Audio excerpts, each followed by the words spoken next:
Anda kembali di iNewsroom pemirsa. Warga Karo, Sumatera Utara membangun patung Jokowi senilai 2,5 miliar rupiah. Patung tersebut dibangun sebagai simbol terima kasih atas pembangunan jalan di wilayah Liang Melas Datas.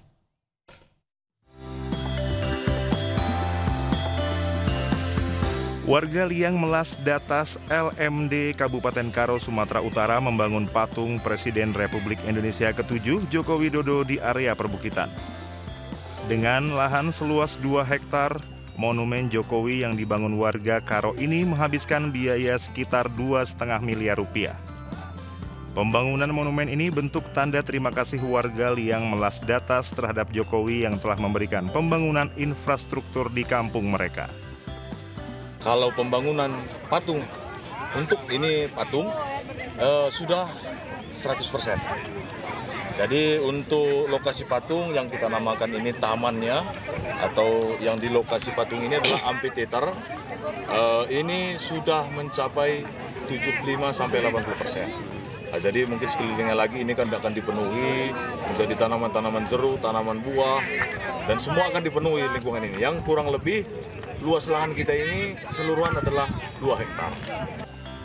Patung ini menggambarkan Jokowi sedang memegang buah jeruk di tangan kirinya, sedangkan tangan kanan mengepal ke atas. Jeruk ini menyimpan kisah terkait masyarakat Karo dan Jokowi.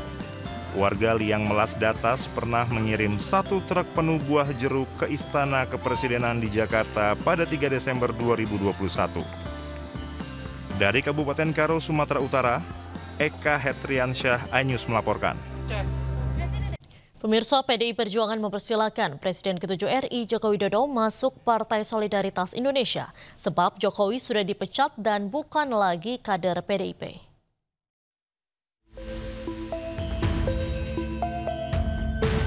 Ketua DPP PDI Perjuangan Jarod Saiful Hidayat mempersilahkan Presiden ke-7 RI Joko Widodo untuk menentukan pilihannya termasuk menjadi Ketua Umum Partai Solidaritas Indonesia atau PSI. Jarod menegaskan Jokowi sudah dipecat dan bukan lagi kader, sehingga PDI Perjuangan tidak akan ikut campur terhadap keputusan politik Jokowi. Tapi kita nggak ngurus.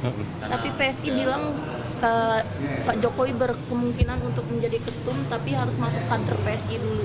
Oh, itu urusannya Pak Jokowi ya, kan dia juga bukan kader PDI Perjuangan, kan sudah dipecat dari PDI Perjuangan ya, jadi silakan gitu ya. Sebelumnya, nama Jokowi dan putranya, Kaisang Pangarep santer, dikabarkan masuk bursa calon ketua umum PSI. Dari Jakarta, Tim Liputan iNews melaporkan. Sebelumnya, Presiden ke-7 RI Joko Widodo bicara mengenai peluang dirinya menjadi Ketua Partai Solidaritas Indonesia.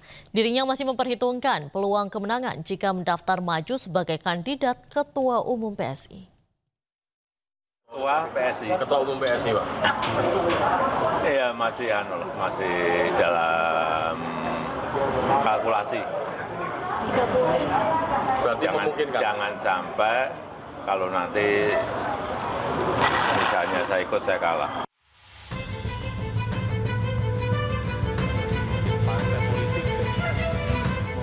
Itulah yang disampaikan Presiden ke-7 RI Joko Widodo soal peluang dirinya menjadi Ketua Umum Partai Solidaritas Indonesia atau PSI. Jokowi membuka kemungkinan maju sebagai kandidat Ketua Umum PSSI. Menariknya, Jokowi masih kalkulasi dan mengaku belum tahu sejauh apa peluangnya. Misalnya mendaftar akan bersaing dengan anak sendiri, Pak, Mas Kaisang. Ya nggak tahu.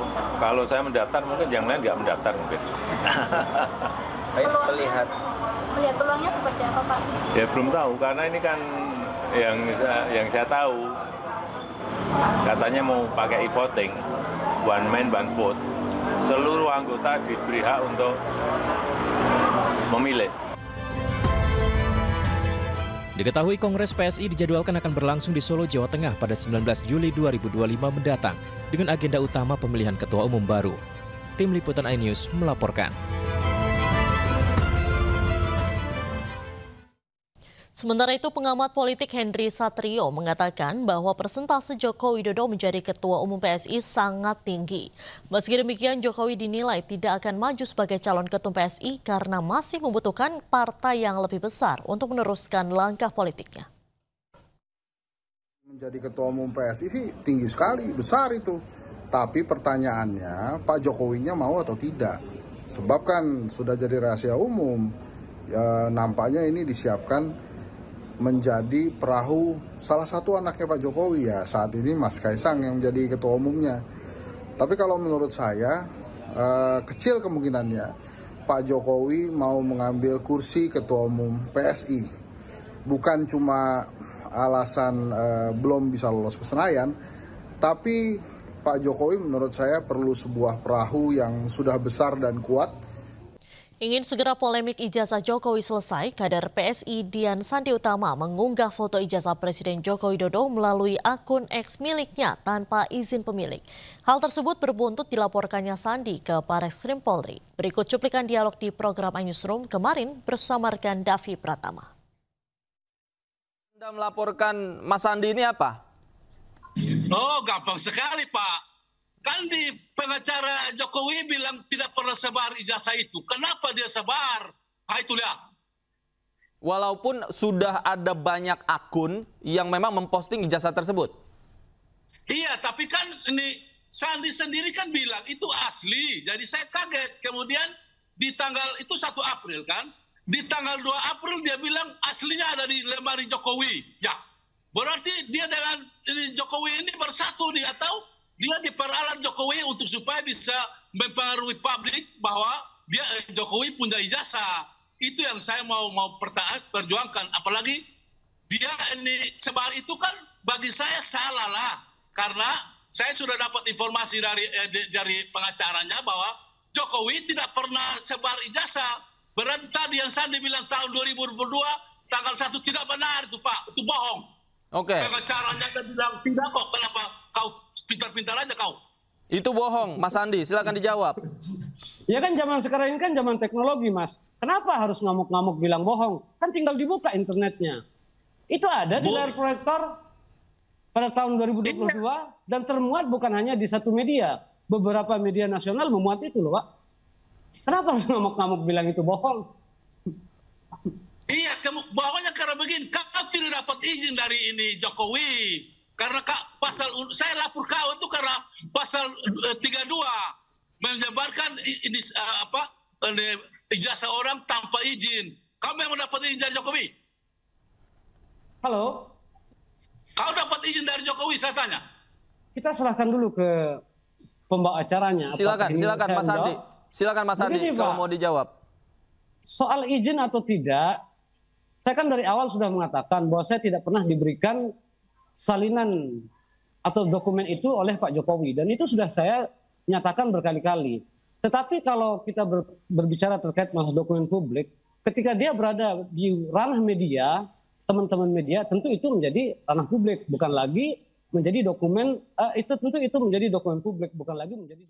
Sebelumnya Dian Sandi Utama, kader Partai Solidaritas Indonesia, dilaporkan Prof. Yusuf Leonard Henuk, seorang mantan dosen USU terkait dugaan pelanggaran tentang ITE karena mengunggah foto ijazah Presiden Joko Widodo melalui akun X miliknya pada 1 April 2025. Saat ditemui di Semarang, Dian Sandi Utama mengaku belum mengetahui kebenaran laporan tersebut. Namun sebelum mengunggah foto ijazah Jokowi, ia telah melakukan riset dan didasari niat baik untuk meluruskan asumsi liar di publik terkait isu ijazah Jokowi. Dian Sandi Utama mengatakan masih punya data-data yang belum dikeluarkan terkait permasalahan isu ijazah Jokowi.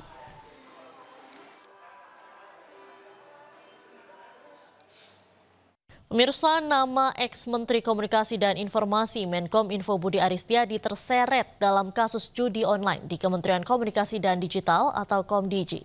Budi diduga terlibat dalam perekrutan pegawai hingga menerima keuntungan sebesar 50% dari penjagaan website judi online. Nama Budi Ari disebut dalam dakwaan Jaksa Penuntut Umum di sidang dugaan judi online Komdigi di PN Jakarta Selatan Rabu 14 Mei 2025. Adapun terdakwa dalam sidang ini adalah Zulkarnain Apriliantoni, Adik Ismanto, Alwin Jabarti, Kimas, dan Muhrijan alias Agus. Dalam dakwaan jaksa, Budi Ari diduga meminta rekannya Zulkarnain untuk mencari orang yang bisa mengumpulkan data website judi online.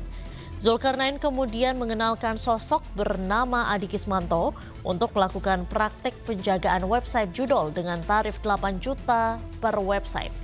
Dari praktik ini, Budi Ari diduga menerima sebesar 50% dari keseluruhan website yang dijaga yang berjumlah 1.000 situs.